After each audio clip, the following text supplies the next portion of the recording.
Bienvenue sur la chaîne du ministère international Maisonnée des Sanctifiés. Ici, des messages puissants qui transforment les vies. Abonne-toi, partage cette vidéo et invite quelqu'un autour de toi. Ensemble, venons vivre de grands moments dans la présence de Dieu.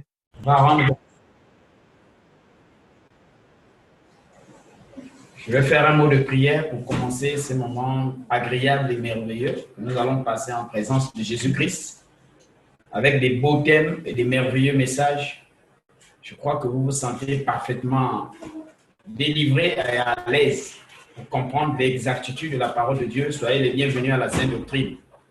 Éternel, Papa, sois béni. Merci pour ton amour, merci pour ta grâce. Merci pour ce privilège que nous passons en ta présence. Ce soir, une fois de plus, Papa, enseigne-nous, inculque-nous ta parole, donne-nous la possibilité de vivre cette merveilleuse parole. Merci encore pour la délivrance qui vient de la parole que nous allons encore recevoir au moyen, Père éternel, du Saint-Esprit. Sois béni, sois glorifié au nom de Jésus-Christ de Nazareth. Nous te rendons, Père de gloire, ces moments que seul le Saint-Esprit puisse prendre le dessus, le contrôle et toute autre chose, que toute distraction puisse disparaître au milieu de nous et pour laisser la place, Père de gloire, au Saint-Esprit. Sois béni, Papa, sois glorifié au nom de Jésus-Christ, que je te remets cette prière. Amen. Amen. Amen, amen, amen. On va prendre place. On ne se fatigue pas, nous sommes, voilà, le confinement est là, la délivrance aussi rentre. Ça fait vraiment, en fait, une chose et deux choses dans une chose. Donc, nous devons d'abord déposer des fatigues à côté, on doit prendre la parole de Dieu. Donc, sans tarder, nous sommes dans notre culte pratique et nous sommes rentrés vraiment dans les profondeurs de la parole de Dieu concernant le message de la prière. Et je suis sûr que les réactions sont vraiment nombreuses, dans le cœur, bien sûr. Je ne sais pas s'il y a une personne qui va faire un partage parce qu'on ne m'a pas fait parvenir quoi que ce soit. Je crois qu'il n'y a pas de partage, mais c'est un peu dommage de voir qu'il n'y a pas vraiment de partage du tout. Donc, nous allons directement foncer dans le message. Nous sommes dans la bénédiction auto-imposée et on a révélé la prière. Je crois qu'on a donné quelques passages à lire. Je ne sais pas si c'est...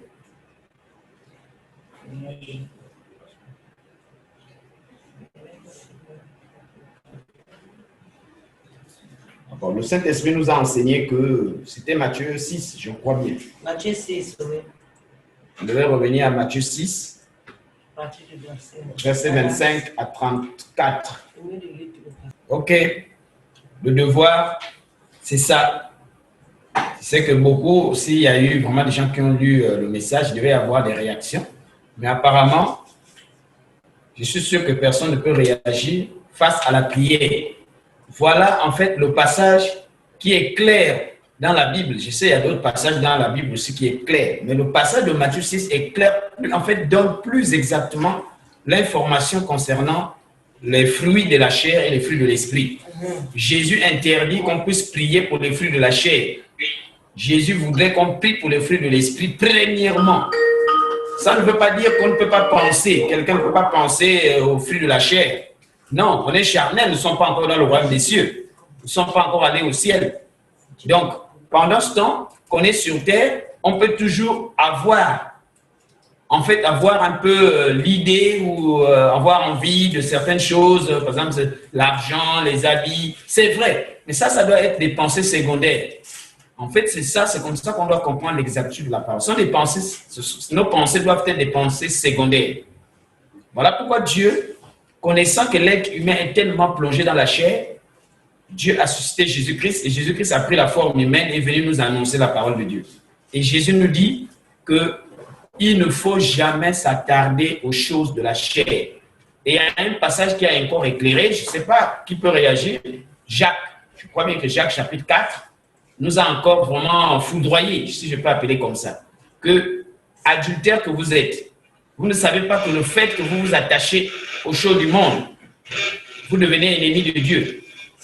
Et je voudrais encore renchérir encore sur le message de 1 Jean 2. le verset 15, ça parle aussi le même message.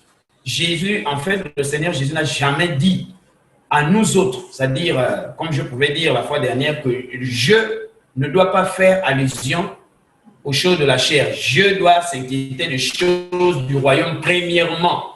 Après, deuxièmement, troisièmement, tu peux t'inquiéter de ces choses, voilà, ça c'est après. Mais maintenant, l'effort à fournir, là où l'acteur meurt dans un film, c'est cette partie-là, pour se séparer des choses de la chair et remplacer les choses de l'esprit. Amen. C'est là le combat de la foi. Et ça, c'est vraiment l'un des combats, si je peux appeler comme ça là, vraiment, c'est une compétition.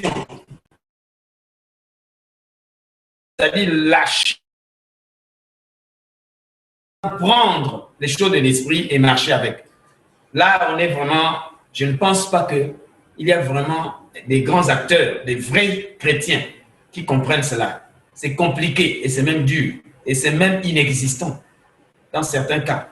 Vous voyez que dans 1 Jean 2, le verset 15, on nous dit aussi, n'aimez pas le monde ni les choses qui sont dans le monde, car le monde et sa convoitise passent. Voilà. Mais celui qui fait la volonté de Dieu demeure éternellement. Vous voyez, toujours les deux pensées. Le monde, ce sont les choses de la chair. Celui qui fait la volonté de Dieu, c'est celui qui marche selon les fruits de l'esprit. C'est celui qui pratique Matthieu 6, qu'on vient de lire, le verset 25. Je vais revenir, on va renchérir, parce que vous allez bien comprendre l'exactitude sur ce passage-là. C'est le seul passage que moi, je peux m'appuyer pour vous aider à comprendre ce que Jésus veut, premièrement. Je ne veux pas vous donner un évangile, ce n'est pas des extraterrestres, c'est-à-dire que, bon, automatiquement, on doit enlever toutes les pensées charnelles, on reste qu'avec les pensées de Dieu. Non, nous ne sommes pas encore dans le royaume des cieux, nous sommes sur terre, donc nous sommes dans le royaume de Dieu. C'est-à-dire, étant charnel, on a besoin de l'argent, on a besoin des véhicules, on a besoin de la nourriture, on a besoin de ces choses. Mais Jésus dit, vous ne devez pas vous inquiéter de ces choses. S'inquiéter, c'est quoi? C'est notre nourriture quotidienne. Nous, on s'inquiète chaque jour de ces choses. Donc, Matthieu 6 tranche exactement, donne exactement la lumière qu'il faut concernant comment prier, comment libérer une bonne prière. Et il y a aussi le livre de Deutéronome, que nous allons aussi revenir sur ce texte. Deutéronome aussi est clair, c'est le même message que Jésus donne ici dans Matthieu, chapitre 25, le chapitre 6, le verset 25. Voilà, je vais renchérir, voilà. Je vais revenir et prêter attention, le verset 25. Donc, vous voyez qu'ici, on parle des vérités que nous tombons directement dans la malédiction auto-imposée. Et pourtant, c'est écrit, hein? C'est écrit. Mais nous tombons directement dans la malédiction auto-imposée. Et le cœur de l'homme s'attache chaque jour, toujours uniquement vers le mal. Nous, on s'efforce. Pour vous aider, je vais remonter au verset 19. Pour vous aider, le même passage, je remonte au verset 19, regardez ce qui suit. Voilà. Verset 19 dit, les vrais trésors. Quels sont les vrais trésors? Ou qu'est-ce que c'est un vrai trésor? Suivant, ne vous amassez pas des trésors sur la terre. Vous voyez, lorsque vous voyez toujours dans la Bible, bon, il y a plusieurs explications, terre, terre, terre. Sur la terre veut dire dans le royaume de Dieu. Donc le temps actuel, pendant que nous mangeons, nous nous déplaçons. Ne vous amassez pas. Vous voyez, c'est le même message que je l'ai lu dans 1 Jean, chapitre 2, verset 15. N'aimez pas le monde ni les choses qui sont dans le monde. Mais ça ne veut pas dire quoi? Ça ne veut pas dire que, non, n'aimez pas en premier. Si on peut appeler comme ça, n'aimez pas en premier ces choses. Un chrétien qui aime en premier ces choses est un chrétien diabolique. Il glorifie le diable dans son cœur, dans son âme. Et il ne pourra jamais comprendre le mystère de la révélation de la parole de Dieu concernant le message de la prière et autres. Ne vous amassez pas des trésors sur la terre. Vous voyez, quels sont ces trésors qui sont sur la terre? On explique même où la teigne, la rouille détruisent et où les voleurs percent et dérobent. J'explique cette écriture. Voleur, en fait, ce trésor-là, la teigne et la rouille détruisent ce trésor-là. Ça veut dire quoi? Ben, les vêtements, les portables, tout ça là, les voitures, ça reste. Ces choses-là finissent toujours où? Ces choses-là ne demeurent pas éternellement. Tu as vu un portable demeurer éternellement. L'ordinateur ne demeure pas éternellement. Les habits, ça finit là, ça s'use et puis on jette, on brûle. Beaucoup là, chaque année ou chaque 2 ans, on change qu'on appelle la garde-robe. Vous voyez, pourquoi vous changez encore la garde-robe? Parce que vous dites, non, les vêtements là sont déjà serrés, avec mon corps bien, c'est déjà fatigué, et puis on jette. Donc, c'est ça. Les choses de la terre ne durent pas éternellement. C'est des choses éphémères. Mais nous, on se bouscule pour les choses éphémères. L'argent reste. L'argent, c'est une matière qu'on a transformée en papier avec des billets pour faciliter les gens à faire le trafic. Normalement, l'argent, c'est une matière. Le diamant, les mercures, ce sont des matières premières, certes, selon la chair, mais ces choses restent. En fait, moi, je veux aller dans le sens où ça reste. Amen. Ça ne part pas avec nous. Après la mort. Donc, c'est pour dire que c'est pour Dieu. Ce qui est pour Dieu, c'est pas pour toi. Mon argent, non, tu vas laisser l'argent là. Ma voiture, ce n'est pas ta voiture. Tu conduis seulement un temps, c'est vrai, tu l'as acheté, mais l'argent dont tu as acheté la voiture n'est pas ta voiture. Le fer dont on a fabriqué, c'est pas, tu ne connais pas fabriquer quoi que ce soit. C'est Dieu qui a créé toutes ces choses-là. Donc, en fait, tout appartient à Dieu. Et si vous voyez Jésus-Christ dire la vérité, que ne vous inquiétez pas de ces choses-là, mais nous, on s'inquiète de ces choses. Alors là, on est dans la malédiction auto-imposée. Et vous voyez comment la malédiction auto-imposée prend tout son sens. Et là, ça nous perce maintenant. C'est-à-dire qu'on est en plein dans la malédiction et on est vraiment envoûté. Quitter la malédiction auto-imposée, non. Papa peut nous enseigner quel message. Donc, les gens ne peuvent plus prier pour l'argent. Les gens ne peuvent plus prier pour les habits. Donc, maintenant, on fait comment? Mais regardez vous-même. L'argent reste. Les portables restent. Tout ça là. Les ordinateurs, la maison, tout ça là, tu ne vas pas rester éternellement dans ta maison charnelle. Tu vas laisser ça un jour. Ça, on doit parler. Mais amassez-vous des trésors dans le ciel. Ah, quels sont les trésors dans le ciel? Il y en a plein. Trésors dans le ciel, ce ne sont pas les étoiles ou la lune, non, c'est de l'idolâtrie. Trésors dans le ciel ne fait pas allusion aux nuages ou bien aux avions qui volent. Non. Trésors dans le ciel, ce sont les fruits de l'esprit. Voilà le trésor qui a quitté le ciel par Jésus. Jésus est venu pour nous annoncer la bonne nouvelle du royaume de Dieu. Donc, les choses qui étaient au ciel, ces choses sont descendues par Christ. Et nous avons, en fait, la possibilité de rentrer en possession de ces choses. Un trésor du ciel, tel que quoi? L'obéissance. Ce que Salomon et ce que Saül a refusé, d'obéir à la parole de Dieu. Et oh non, Seigneur, je t'ai amené les offrandes là, et je veux faire des offrandes avec le peuple. Dieu pouvait lui blâmer par la bouche de Samuel en disant, l'Éternel prend-il du plaisir aux holocaustes et aux offrandes, si ce n'est qu'à l'obéissance à sa parole. L'obéissance de la parole vaut mieux que les offrandes. Ainsi de suite. Parce que pour donner une bonne offrande, il faut obéir d'abord à la parole de Dieu. Donc, amassez-vous des trésors dans le ciel, où la teigne et la rouille ne détruisent point, et où les voleurs ne percent ni ne dérobent. Le diable ne peut pas briser l'obéissance à la soumission. Il ne peut pas briser l'amour agapé, il ne peut pas briser. C'est-à-dire c'est des choses qu'il ne peut jamais attraper comme ça et détruire. Jamais. Ta soumission pourra te donner la vie éternelle. Tu vois? Tout fruit de l'esprit donne la vie éternelle. En fait, tout ce que nous faisons avec l'esprit, avec le fruit de l'esprit, ça peut te conduire à demeurer éternellement. Au lieu de suivre les choses qui vont t'amener en enfer et qui vont faire en sorte que tu ne demeures plus éternellement. Que tu demeures dans la mort éternelle, qu'on appelle la géhenne, et tourment perpétuel. Voilà comment on doit comprendre la parole de Dieu. Mais toi, tu as choisi quel fruit de l'esprit? Tu as choisi quel fruit, autant pour moi? Les fruits de la chair, donc le trésor qui se trouve sur la terre. Les murmures, l'orgueil, le mépris, ces choses conduisent tout droit en enfer. C'est-à-dire, ça fait de nous des êtres charnels et on meurt. Et lorsqu'on meurt dans cet état, directement on part en enfer. C'est ce que dit la parole de Dieu. Les impudiques, les idolâtres, toutes ces personnes, les efféminés, les homosexuels, plein de personnes n'hériteront point le royaume de Dieu. Vous voyez, on ne peut pas hériter le royaume de Dieu comme ça. Donc nous, on préfère suivre les fruits de la chair pour se retrouver en enfer. Et voilà, et l'enfer commence d'abord sur terre. La souffrance, la vie ne marche pas. Voilà les trésors. Commencez. C'est ce qu'on a parlé la fois dernière. Attaquez déjà à la maison. Commencez à prier fort les fruits de l'esprit. Cette fois-ci, je suis sûr qu'il y a des gens qui vont plus lancer le feu. Mais la même rage ou la même conviction qu'on avait lorsqu'on lançait le feu, je crois qu'on va déployer ça maintenant pour les choses de l'esprit. J'espère. J'espère que vous avez compris le message. Donc, la rouille ne détruise point. La teigne ou la rouille ne détruise point, où les voleurs ne percent ni ne dérobent. Ils ne peuvent pas dérober l'amour agapé. Il ne peut pas dérober, par exemple, qu'on appelle la conviction, la soumission, le respect à la parole de Dieu. Ça, c'est des choses qui demeurent éternellement. Quand tu es dedans, tu as la vie éternelle déjà. En fait, tu as déjà la vie éternelle gratuitement, si je peux appeler, ou officiellement. Car là où est ton trésor, là aussi sera ton cœur. Voilà encore une autre vérité. Ton trésor, c'est quoi? Pour savoir le trésor des chrétiens, surveille seulement ce qui sort de la bouche du chrétien. Surtout au moment de la prière. Surveillez vos prières. Oh Yahweh, oh Seigneur, je te bénis, papa, mon enfant. Papa, mon enfant. Seigneur, mon enfant n'a plus des habits. Moi-même, je n'ai rien. Même la nourriture, il n'y a pas. Oh, le congélateur est vide. Regardez-moi ça. C'est quoi ça? Oh, c'est la prière. Au nom de Jésus, amen. Toi, tu viens de prier les choses de la terre. Tu peux avoir ça, tu vas aller en enfer. Tu ne peux pas vivre éternellement avec ça. Bon, maintenant, entre nous, choisissons maintenant. Nous, pour prier pour les choses de la terre. Vous dites que c'est ça, le royaume de Dieu, c'est ça la puissance, c'est ce que Papa Paul doit nous enseigner. Mais moi, je prie pour moi pour les choses du royaume de Dieu. Donc, vous allez voir qu'il y a une très grande différence.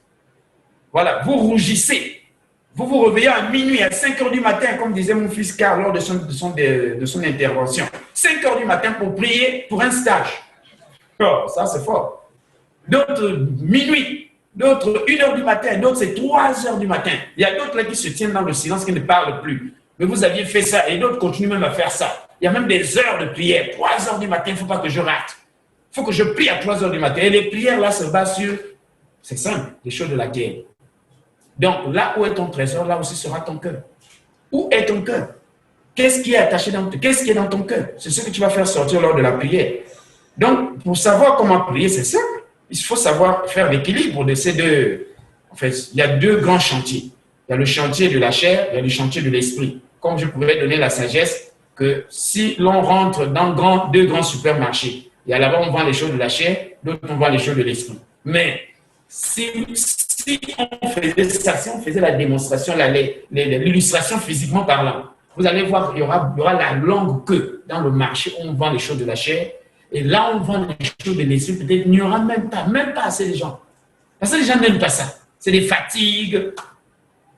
Et même la sainte doctrine vous rend un peu plus paresseux, dingue, je ne sais pas comment je peux appeler, entre griffes, quoi. Paresseux, pas dans le bon sens. Mais paresseux, ça dit que les gens disent non, mais je suis même fatigué à la maison, quoi. Tu veux faire la prière, oh, c'est pas ça. Tu veux faire ceci, oh, c'est pas ça. Mais vous aussi comprenez, le message est simple. Je n'invente rien. Quand tu pries pour l'argent, tu pries pour les affaires, tu pries pour ceci, d'autres prient même pour la santé. Tu pries pour ta santé. Bon, c'est vrai. Bon, maintenant, tu pries pour ta santé. Est-ce que c'est la santé qui a un problème? Ah ben voilà. Seigneur, guéris-moi. Seigneur, je suis malade. Seigneur, depuis des années, non, je souffre. La douleur là n'a jamais quitté mon corps. Seigneur, enlève la douleur. Ok. Bon, on va faire ceci. On va aller. Jésus nous fait rentrer dans son tribunal. Allez, un à un, avance. Commence à présenter son dossier. Toi, c'est quoi? Moi, c'est maman, un tel Seigneur. Ça fait je te chercher depuis. Là, vraiment, je suis béni. Oh non, Seigneur, je sais que non. Aujourd'hui, c'est mon jour. Enfin, je te vois toi-même en chair et en os, Seigneur Jésus. Oh non, là, je suis béni. Seigneur, toi, c'est quoi? Oh, moi, c'est la maladie. Ok. Seigneur, avant que le Seigneur enlève la maladie, puisqu'on est au tribunal, on va d'abord juger. C'est-à-dire, si je t'enlève la maladie, après, qu'est-ce que tu vas faire pour moi? Parce que vous devez savoir que prier, c'est causer avec Dieu. Prier, c'est parler avec le Seigneur. Et comme je pouvais donner les illustrations la fois dernière, qu'un enfant ou une maman qui arrive à parler avec une haute autorité, mais qui commence à délirer, c'est-à-dire tu prends une autre direction. On t'interroge sur un sujet, tu prends un autre sujet, tu commences à... Ça ne marchera pas, ça ne va pas marcher. Bon, allez, la santé, tu dis quoi? Oh non, moi, Seigneur, je veux que tu m'enlèves la maladie. Si je t'enlève la maladie, ce n'est pas un problème. Hein. Enlever la maladie n'est pas un problème. Je veux le faire tout de suite. Mais avant que je n'enlève la maladie, dis-moi d'abord ce qui est dans ton cœur. Où est-ce que tu vas aller avec cette guérison-là? Qu'est-ce que tu vas faire de ma guérison? C'est ma guérison que tu demandes. C'est mon travail que tu demandes. C'est mon mariage que tu veux, toi. Tu veux mon mariage. C'est-à-dire tu veux que moi, tu te donnes le mariage. Que je te donne un homme ou une machin. Tu sais bien, c'est mon mariage. Dans le monde, on trouve aussi ça. Tu peux aller te marier selon le monde. Non, Seigneur, moi j'ai appris que se marier selon la sainte doctrine, c'est ça, en tout cas, vraiment la bénédiction nuptiale. Voilà pourquoi vous êtes mal barré à la maison. Beaucoup se précipitent pour faire les bénédictions nuptiales. Mais le problème de bénédiction nuptiale, c'est un mariage externe. C'est un mariage externe, ça ne concerne pas le vrai mariage de Jésus. Si je te donne un homme, dis-moi ce que tu vas faire. En fait, vous voyez que si on rentre tous au tribunal de Jésus, on n'aura pas assez d'arguments pour convaincre le Seigneur. Bon, je sais que toi, tu as ton problème, viens ici. Ton problème, c'est que tu cherches le mariage. Oui. Toi, viens ici. Tu cherches la guérison. Oui. Bon, on va arranger les problèmes. Je sais que si je te donne un homme, tu vas l'insulter chaque jour. Et tu ne seras même pas soumis ou soumise à cet homme. Toi, je te connais. Mets-toi à l'écart. En fait, c'est ça, ce qui se passe dans nos prières aussi. Lorsque vous faites des prières, vous ne priez pas comme il se doit. Comme dit la parole de Dieu, vous ne jeûnez pas comme le veut ce jour. Vous jeûnez avec la colère, la haine, la vengeance. Et les mêmes chrétiens qu'on dit non, ils sont longtemps dans les choses de Dieu. Lorsqu'on touche un peu, c'est la sorcellerie. Lorsqu'on touche un peu, c'est le Congo-Saï. À peine, non, mais je ne comprends pas. À peine tu as été béni. Les chrétiens sont des vrais sauvages. À peine tu as la bénédiction même à la bouche. Tu es en train de mâcher, ce n'est pas quelque chose que Jésus t'a donné. À peine la bénédiction est dans la bouche, tu es en train de... Ah, c'est sucré. Ah, le Congo, ça, la même bouche. Tu es en train de mâcher la bénédiction. En même temps, tu parles des sottises. Ah, j'étais à l'église, là, vraiment, le Seigneur m'a donné. Non, le bonbon, là, est trop sucré. Ah, non, le chocolat de Jésus, je ne savais pas rester sucré comme ça. C'est tellement délicieux. Non, mais j'ai vu aussi un tel là-bas. Qui? Mais le fou là, le rebelle, le machin, je l'ai aussi vu là-bas. Il vient chercher la bénédiction de Dieu. Regarde-moi ce bandit là, ce chien là. La même bouche. Tu sors quoi? Il y a la bénédiction. Jésus m'a béni. Jésus est bien. La même bouche. Tu vois ce que tu es en train de confesser. C'est pas bon. On va aller où avec? C'est l'enfer. Donc choisissons les trésors. Quel est le trésor? Là où est ton cœur, là aussi sera ton trésor. Donc je reviens sur la démonstration. Toi, tu veux le mariage? Oui. Tu veux une femme? Oui. Moi, Jésus, je dois te donner une femme. Oui, Seigneur. Donc, c'est ça ta prière. Oui. Mais c'est simple. Je peux te donner une femme tout de suite. Mais qu'est-ce que tu vas faire de cette femme après? Moi, ce n'est pas avant. Moi, c'est après. C'est-à-dire après la bénédiction. Qu'est-ce que tu vas faire? En fait, tout se passe, tout se joue là. Ce n'est pas la bénédiction qui est un problème. J'ai longtemps donné cet évangile à la Sainte Doctrine, mais les gens, lorsqu'on demande aux gens de parler, les gens ne parlent pratiquement pas des vraies choses. À la Sainte Doctrine, la guérison, le travail, les bénédictions charnelles, en fait, ce n'est pas un problème. Les bénédictions charnelles, n'est pas vraiment, ce n'est pas un souci du tout. Nous devons faire des bénédictions charnelles comme un problème grave. Ce n'est pas un problème grave. Tu peux gagner les bénédictions charnelles aussi. En fait, tu peux gagner même tout au même moment. Mais le problème, ce n'est pas ça. Le problème, c'est comment gérer ça. C'est ça la réponse. Et c'est ce qui nous pousse maintenant à laisser premièrement les bénédictions de la terre pour s'attacher premièrement aux bénédictions de Dieu. Donc, en fait, là, il y a une obligation d'inverser, de renverser la chose. Il faut renverser la vapeur. Sinon, si on reste toujours cramponné, que Jésus doit me donner à tout prix mon mariage, moi, j'attends les papiers. Pour ceux qui sont en France, il faut que Dieu me donne les papiers. Si tu restes cramponné, ça ne marchera pas. Vous savez, il y a un passage qu'on a l'habitude de lire. On est esclave à qui l'on obéit. Soit de la chair, soit du péché plutôt qui conduit, et soit de la chair qui conduit au péché, et le péché nous conduit à la mort, soit de l'esprit qui conduit à quoi? Au Saint-Esprit, et le Saint-Esprit nous conduit à la vie.